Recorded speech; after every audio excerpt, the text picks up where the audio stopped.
Look at these beautiful peppers.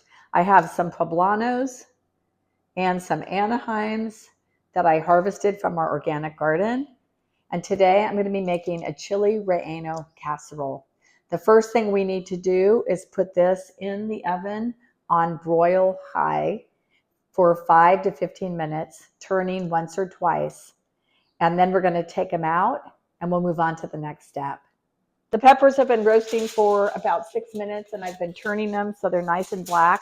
So the roasted peppers are out of the oven and they were in there for about 7 minutes, and I turned them 2 or 3 times, and my broiler is super hot. So that was all it took to get the skin nice and black. So now I took the foil that was on the pan and I folded it up and put the peppers in the middle and then put another piece of foil on top. And I'm going to leave this for about 10 minutes for them to cool down into steam, so it's easier to remove the skins. And another way to do this would be just to put all the peppers in a plastic bag and seal the plastic bag and wait for the peppers to cool. So I'll be back as soon as these are cool and it's ready to move on. The peppers are roasted, and now I need to remove the skin and the stem and the seeds. And I've been fiddling with this for a while, trying to figure out the easiest way to do it.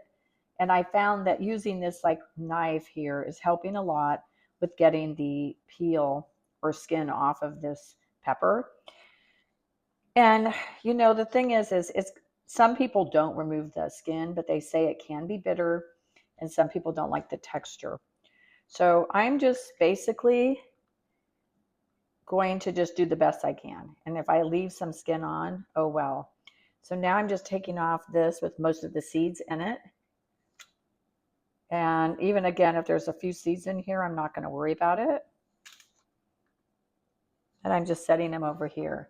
So here's an Anaheim pepper. I've been trying to use my fingers. And the fingers work good too, but they get really sticky quickly.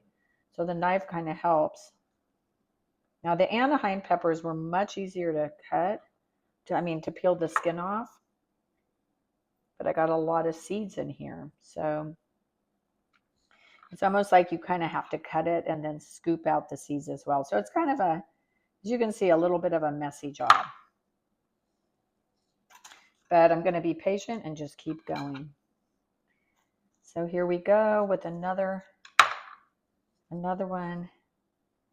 Again, I don't think, personally, my personal feeling would be, unless it's super bitter, it's not going to be a deal breaker if a little bit of the skin stays on here. So just do the best you can. So my 3-quart casserole dish I put some olive oil in it so it won't get sticky. I managed to get most of the skin and seeds out of the peppers, but I found the easiest way for me to do this, and that may not be the best way for everyone, but I found that by putting the pepper in a thin stream of running water, I was able to really peel the skin and get the seeds out. I didn't get all the skin and seeds out, but I think that having the water helped a lot for me to get the seeds out. The pepper tended to get sticky, and so the seeds were sticking, and it was just really hard, even with the knife, to scrape them off. So now what I'm supposed to do is layer the peppers in one layer here. This is going to be like a lasagna. If you find, again, I still have some seeds, so as I see them, I'm going to pick them off. And I'm using 2 different kinds of peppers, the Poblano and the Anaheim. I'm just going to kind of just sort of alternate between the Anaheim and the Poblano. I just had a lot of both in my garden, which is why I decided to use both of them. Actually, what's interesting is the Anaheim was much easier to skin than the Poblano. So I don't really know why, but here's a nice big Poblano. But again, I've still got some skin on here. It's loose, but it's just really sticky and hard to get off. So, but I'm going to go ahead and just stick it down. So I'm trying to make a layer. I'm just going to cover the whole bottom as best I can. And then I'm going to do another layer on top. So basically this almost reminds me of making a lasagna. I'm just putting a layer here. Now the next ingredient was 3 cups of cheese, half mozzarella and half cheddar. And I didn't have a lot of mozzarella, so I just have mostly cheddar. And I'm not really measuring. I shredded my cheese into a measuring cup. So there's about 3 cups. So I'm just going to put a layer here of cheese on top of the pepper. And you can use probably any kind of cheese you like that you think would be good. The Mexican cheese, since this is a Mexican dish, the Mexican cheese would probably be great. And now I'm going to layer the rest of the peppers on top of this. Again, sort of picking out any seeds that I didn't get out the first time. And yeah, they pretty much like to stick right on top of this. So I'm just trying to spread the peppers out evenly all over the top. And what's nice is I'm using Anaheim, so they're kind of the fillers. I can fill in with the Anaheims on the sides. So we just do it like that. And once all the peppers are layered, again, my hands are very sticky from the peppers. So now I'm just going to put the rest of the cheese right over the top of this. Just evenly sprinkle it. Now, if you're lactose intolerant or vegan, this may not be the best dish for you, or you could get, well, Tim and I are both lactose intolerant. So we just take Lactaid if we're eating a lot of dairy. But you can also maybe get a vegan type cheese if you're vegan. So there we go. Now we'll be moving on to the next step. So on to the next step, we're going to be blending up the liquid portion of this casserole. And they recommend that you just put it in a bowl and use a beater. But I no longer own a beater. I basically use my Vitamix or I use my immersion blender. So I think I'm just going to use my Vitamix today. 5 eggs are going to go in here.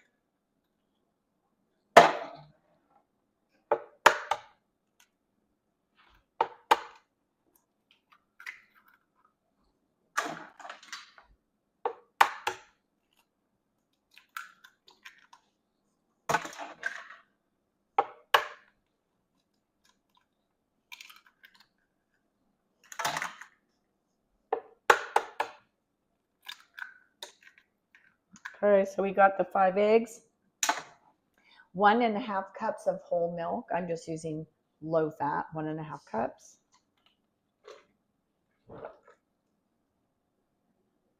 3 tablespoons of all-purpose flour. This is going to be what makes the egg portion come together and form like a cake. I've got 1 tablespoon, 2 tablespoons, 3 tablespoons, 1 teaspoon of baking powder. That's going to make it fluffy.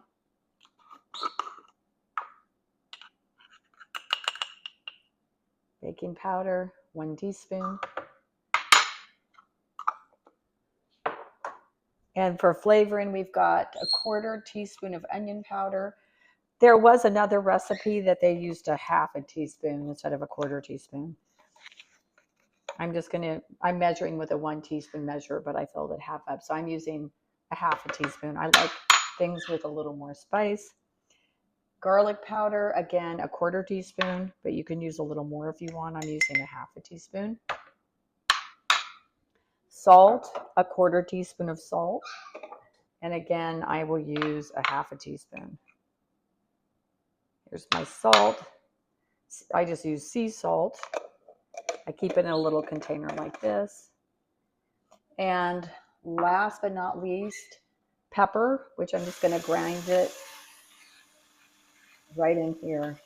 It calls for 1/4 teaspoon of black pepper as well. And now I'm going to go blend this up and I will be back. My oven's been heating up to 350 degrees. I blended up the egg milk mixture and now we pour it right over the top of this casserole with the peppers and the cheese.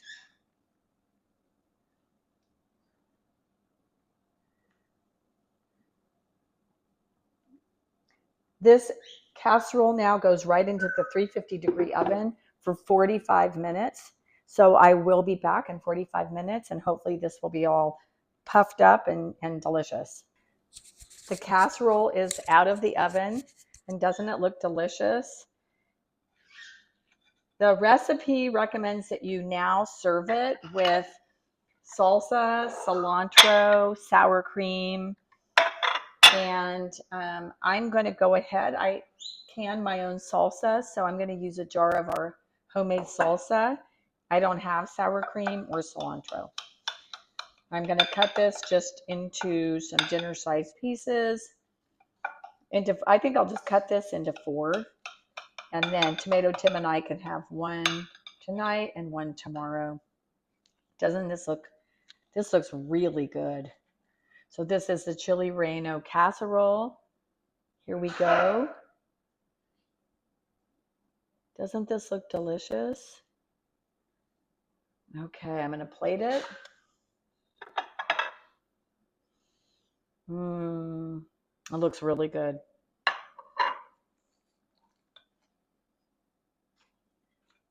Okay, here we go. Another one. Just look at the layers there of the cheese. It looks delicious. The Chile Relleno Casserole is finished cooking. It is absolutely delicious. Look at it. It has a layer of chili, poblano peppers, and Anaheim peppers with cheese, 2 layers, and then look at the top, how brown and crispy it is. It is absolutely delicious. I made some salsa. I canned some garden salsa, Fiesta garden salsa from the ball recipe. I put a little bit of that right on top here. And it is out of this world. And made organically with all these fresh ingredients that we grew in our own suburban backyard.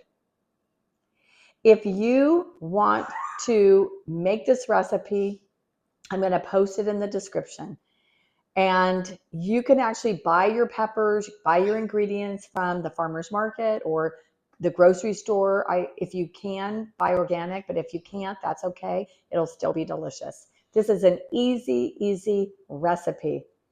And you can make it even probably for breakfast because it's egg-based.